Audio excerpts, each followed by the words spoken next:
Hello viewers, welcome to the cricket chatters. बात करते हैं एशिया कप 2025 के दुबई में खेले जाने वाले 10वें मैच की, पाकिस्तान वर्सेस यूएई। वो मैच जो कि पाकिस्तान ने बज़ाहिर तो 41 रन से अपने नाम किया है, लेकिन ये मैच पाकिस्तान ने अल्लाह अल्लाह करके ही जीता है। पाकिस्तान टीम की परफॉर्मेंस को देखकर लगा कि जैसे पाकिस्तान के ओपोनेंट जो है वो यूएई नहीं बल्कि ऑस्ट्रेलिया, इंग्लैंड, न्यूजीलैंड या फिर इंडिया की टीम है। पाकिस्तान की बैटिंग ऐसे बेबस महसूस हुई जैसे कि वो इंडिया के खिलाफ ही दोबारा मैच खेल रही है, और ऐसा ही लगा क्योंकि पाकिस्तान की जो बैटिंग है वो मुकर्ररा ओवर में सिर्फ 129-30 ही कर पाती अगर Shaheen Shah Afridi, again credit goes to Shaheen Shah Afridi, जिन्होंने 29 रन बनाए सिर्फ 14 गेंदों में। और वही शहीनशाह अफरीदी जिन्होंने इंडिया के खिलाफ मैच में भी पाकिस्तान के लिए 33 रन बनाए थे, और पाकिस्तान का टारगेट जो था वो 127 के लेकर गए। और अब इस मैच में भी शहीनशाह अफरीदी ने उस आखिरी ओवर में जो 18 रन जोड़े हैं, 2 बैक टू बैक छक्के लगाए, एक चौका था, तो उसने पाकिस्तान का जो टोटल है वो 146 पर पहुंचा दिया, और पाकिस्तान ने 9 विकेटें गंवा ली हुई थी। ये परफॉर्मेंस थी पाकिस्तान की यूएई की बॉलिंग के सामने। वही यूएई जिसके खिलाफ पाकिस्तान ने अभी कुछ दिन पहले ही ट्राई नेशन सीरीज खेली थी और वो जीती भी थी। पाकिस्तान को इस यूएई की जो एबिलिटी है, जो इस टीम के पोटेंशियल है, उसका पता था, क्योंकि पाकिस्तान ने इन्हीं पिचेस पर उनके खिलाफ मैचेस खेले थे और जीते थे। लेकिन यहाँ पर एक इवेंट में और ऐसे एशिया कप जैसे टूर्नामेंट में पाकिस्तान का उनके सामने यूं बेबस होना लगा कि मानो पाकिस्तान दोबारा इंडिया के खिलाफ एक मैच खेल रहा है। क्योंकि अगर मैं बात करूं, यही यूएई जब इंडिया के खिलाफ उतरती है तो इंडिया इन्हें 57 पर रिस्ट्रिक्ट करता है, ऑल आउट कर देता है, और जो टारगेट चेस डाउन करता है इंडिया, वो सिर्फ और सिर्फ 27 गेंदों पर, पहली 27 गेंदों पर ही इंडिया 60 रन बनाकर चेस डाउन कर लेता है ये सारा 57 का टारगेट। और पाकिस्तान बामुश्किल शहीनशाह अफरीदी जिन्होंने 29 रन जोड़े, और पाकिस्तान का टारगेट 146 जो पाकिस्तान ने बनाए, और टारगेट 147 दिया यूएई को। अब यूएई जो कि 147 का टारगेट पाकिस्तानी बॉलिंग लाइनअप, तो उसे उसमें भी कोई मुश्किल नहीं नज़र आ रही थी, क्योंकि 12वें 13वें अगर ओवर तक मैं बात करूं तो ऐसा लगा कि यूएई ये जो मैच है ना वो ले जाएगी, क्योंकि यूएई ने तकरीबन ऑलमोस्ट 85 रन्स बना लिए हुए थे और उनके 3 आउट थे, और लगा कि वो जो बैट्समैन ध्रुव परशार और उनके राहुल चोपड़ा हैं, वो स्टेबल पार्टनरशिप एक उनकी बिल्डअप हो चुकी थी, और लगा कि वो मैच को आगे लेकर जाएंगे और फिनिश कर देंगे। एक टाइम पर लगा कि पाकिस्तान कम्प्लीटली आउट हो चुका है, 12वें ओवर तक की मैं ये आपको बात बता रहा हूँ। फिर यहीं पर credit goes to Haris Rauf, जिसके बारे में हम पहले से कह रहे थे कि पाकिस्तान को अपनी टोटल परफॉर्मर जो है, जो अपनी स्ट्रेंथ है, उसके साथ जाना चाहिए। लास्ट मैच में भी पाकिस्तान अगर शहीनशाह अफरीदी और हारिस राव दोनों के कंबो के साथ जाता, वो आपके इस वक्त वर्ल्ड बेस्ट बॉलिंग अटैक है पाकिस्तान के पास फास्ट, तो उसके साथ जाना चाहिए था। लेकिन लास्ट मैच में किया, इस मैच में भी उन्होंने वो ब्रेक थ्रू जो है पाकिस्तान को दिलवाया, उस पार्टनरशिप को तोड़ा जब उन्होंने ध्रुव परशार को आउट किया और 85 पर उनकी चौथी विकेट गिरी, और उसके बाद तो तकरीबन उनकी लाइन ही लगती गई, 85 पर पांचवा, फिर 96 पर छठा, और ऐसे करके उनकी पूरी टीम जो है यूएई की 105 रन पर ढेर हो गई। अभी 18वां ओवर चल रहा था, तो एक टाइम पर तो बैटिंग में भी यूएई ने पाकिस्तान को जो है वो टफ टाइम दिया। लेकिन अब अगर पाकिस्तान की बैटिंग की बात करें तो ये पाकिस्तान का सिर्फ इसी मैच का मसला नहीं है। अगर मैं बात करूं पाकिस्तान के तीनों मैचेस की, तो पाकिस्तान ने सबसे पहला अपना मैच इस एशिया कप में खेला जी ओमान के खिलाफ, और इस मैच में पाकिस्तान ने पहले खेलते हुए 160 रन बनाए 7 विकेटों के नुकसान पर। अब ओमान जैसी टीम, अगेन ऑस्ट्रेलिया, न्यूजीलैंड की कोई बड़ी टीम नहीं थी। पाकिस्तान का शुमार तो उन्हीं टीमों में होता है। हम हमेशा से कहते हैं कि पाकिस्तान नंबर 1 टीम है या पाकिस्तान टॉप रैंक टीम है जो क्रिकेट की है। अब उसमें ओमान जैसी टीम के खिलाफ 160 रन 7 विकेटों के नुकसान पर, मेजर ये है। और उनको आल दो के पाकिस्तान ने जब मैच में 67 रन पर उन्हें ऑल आउट किया था, 93 रन से ये मैच पाकिस्तान ने जीता। लेकिन पाकिस्तान की बैटिंग, यहाँ पर भी क्वेश्चन मार्क है। पाकिस्तान वर्सेस इंडिया मैच 127, 9 विकेटें पाकिस्तान की गिर गई, और पाकिस्तान कंप्लीटली जो है बैटिंग लाइनअप एक्सपोज हो गया 127 रन पे। अब अगेन इंडिया जो है वो इसे चेस डाउन कर लेता है, 7 विकेटों से ये मैच जीतता है, और अभी 25 गेंदें बाकी होती हैं आपके सामने। फिर पाकिस्तान वर्सेस यूएई आज का मैच, जो कि पाकिस्तान 146 रन बनाता है 9 विकेटों के नुकसान पर, और उनको 105 पर ऑल आउट कर देता है। अब इसमें भी ये जो 2 मैचेस हैं, ओमान यूएई, पाकिस्तान की बॉलिंग कैपिटलाइज कर गई, क्योंकि वो यूएई और ओमान जो है वो कोई इतनी बड़ी टीमें नहीं है कि प्रेशर अब्जॉर्ब कर लें जब विकेटें गिर रही हों।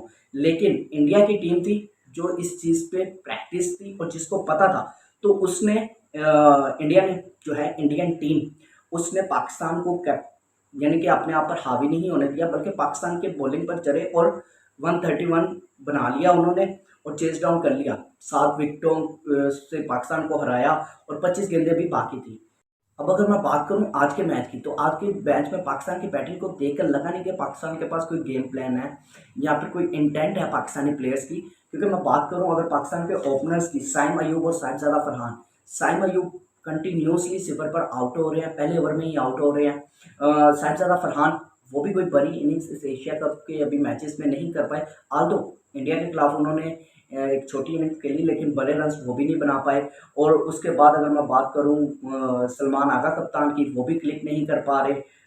हसन नवाज जो कि तकरीबन 160-170 के स्ट्राइक रेट से खेलते हैं, लेकिन वो जो उनको कहा जा रहा था कि वो मैच में इम्पैक्ट क्रिएट कर सकते हैं, उनका बल्ला भी खामोश है अभी तक। और अगर बात करें मोहम्मद हारिस जो कि मिस्टर 360 हैं, उन लोगों को बैटिंग की टिप दे रहे हैं। उनसे खुद जो है इस जो एशिया कप के मैचेस आई हैं, उससे पहले ट्राई नेशन सीरीज हुई, वो कुछ नहीं कर पाए। इस एशिया कप में आल्दो ओमान के खिलाफ उन्होंने एक अच्छी इनिंग्स खेल दी, बट इंडिया का मैच जो बड़ा मैच था उसमें वो परफॉर्म नहीं कर पाए। और अगर मैं बात करूं आज के मैच की, जब टीम को उनकी ज़रूरत थी, उसमें भी वो पाकिस्तान के काम नहीं आ सके, पाकिस्तान के लिए कोई बड़ी इनिंग नहीं खेल सके, कोई रन्स नहीं बना सके। तो ऐसे में ये जो बैटिंग है पाकिस्तान की इस वक्त, खुशदिल शाह, उन्हें आज मौका मिला कि आज के मैच में उन्हें एडअप किया गया, खिलवाया, लेकिन वो भी इस मैच में रन नहीं बना सके, 4 रन बनाकर वो भी आउट हो गए।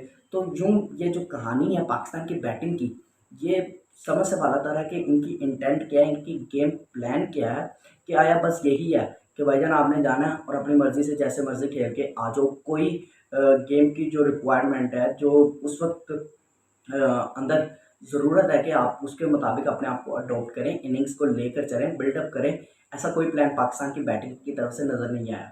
बात करते हैं इस मैच के टॉप स्कोरर्स की। पाकिस्तान की जानिब से टॉप परफॉर्मर कौन थे और यूएई की जानिब से। सबसे पहले पाकिस्तान की, तो पाकिस्तान की जानिब से अगर मैं बैटिंग की बात करूं तो फ़खर जमान, उन्होंने 50 रन स्कोर किए 36 बॉल पर। उनकी इस इनिंग्स में 2 चौके और 3 छक्के थे, तकरीबन ऑलमोस्ट 140 के स्ट्राइक रेट से उन्होंने ये इनिंग खेली। और उसके बाद जो है वो है जी शहीनशाह अफरीदी, 29 रन बनाए उन्होंने 14 गेंदों पर, और उनकी इस इनिंग्स में 3 चौके और 2 छक्के शामिल हैं। यही तो पाकिस्तान की जानिब से टॉप स्कोरर थे। और अगर इसके अलावा मैं पाकिस्तान की बॉलिंग की बात करूं, तो पाकिस्तान की जानिब से बॉलिंग में इब्रार अहमद ने अच्छी बॉलिंग करवाई, 4 ओवर करवाए, 13 रन देकर 2 विकेटें उन्होंने ली। और अगर बात करें शहीनशाह अफरीदी की, जो कि मैन ऑफ द मैच भी बने, उन्होंने 3 ओवर करवाए, 16 रन दिए और 2 विकेटें अपने नाम की। हारिस रऊफ भी सेम, तकरीबन 3 ओवर हो गए थे उनके, 2 बॉल्स ही रहती थी, उन्होंने 19 रन देकर 2 विकेटें ली। साइम अयूब ने 1 विकेट ली और सलमान आगा ने 1-1 विकेट इन दोनों ने ली। और यूँ पाकिस्तान ने ये मैच अपने नाम किया। और अगर बात करें यूएई की, तो यूएई की जानिब से जो टॉप स्कोरर हैं उसमें है जी राहुल चोपड़ा, जिन्होंने 35 रन बनाए 35 गेंदों पर ही। और जो ध्रुव प्रसाद हैं, 20 रन बनाए उन्होंने 23 गेंदों पर। यही तो उनके टॉप स्कोरर हैं। और अगर बॉलिंग की बात करूं तो बॉलिंग में उनके जुनैद सिद्दीकी जो हैं वो अच्छी बॉलिंग करवा रहे हैं। लास्ट जो उनका मैच था ओमान के खिलाफ, उसमें भी उन्होंने अच्छी बॉलिंग करवाई। आज भी पाकिस्तान के खिलाफ उन्होंने 4 विकेटें ली हैं, 4 ओवर करवाकर 18 रन दिए और 4 विकेटें उन्होंने ली। मोहम्मद रोहित की बात करें तो उन्होंने 4 ओवर करवाए, 36 रन दिए, कोई विकेट नहीं है इनके खाते में। सिमरनजीत सिंह जो है उन्होंने अच्छी बॉलिंग करवाई और बड़ी विकेटें उन्होंने पाकिस्तान की ली। उसमें उन्होंने 4 ओवर करवाए, 26 रन दिए और 3 विकेटें ली, और ध्रुव प्रसाद के नाम 1 विकेट ली। ये थी आज के मैच के जो परफॉर्मेंस है इनकी। और अगर मैं बात करूं इस वक्त जो करंट पॉइंट टेबल्स है, पॉइंट्स टेबल की इस वक्त करंट जो सिचुएशन है वो आपके साथ अगर मैं शेयर करूं, तो उसमें ग्रुप ए में इस वक्त जो टीम्स के स्टैंडिंग है, उसमें टॉप पे जो है कि वो इंडिया है, इंडिया ने 2 मैचेस खेले हैं, 2 के 2 ही जीते हैं, 4 पॉइंट्स इनके खाते में है और नेट रन रेट इनका जो है वो 4.793 है। और अगर मैं बात करूँ पाकिस्तान की, तो पाकिस्तान इस वक्त इस पॉइंट टेबल में करंटली सेकंड नंबर पर आ रहा है। पाकिस्तान ने 3 मैचेस खेले हैं, 2 जीते हैं, 1 पाकिस्तान अपना मैच हारी है। पाकिस्तान के खाते में 4 पॉइंट्स है और इनका जो रन रेट है पाकिस्तान का वो है जी 1.790।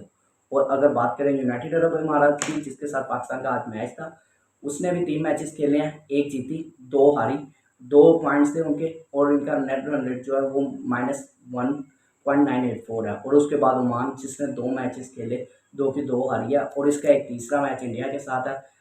तो इनके भी 3-3 मैचेस कंप्लीट हो जाएंगे।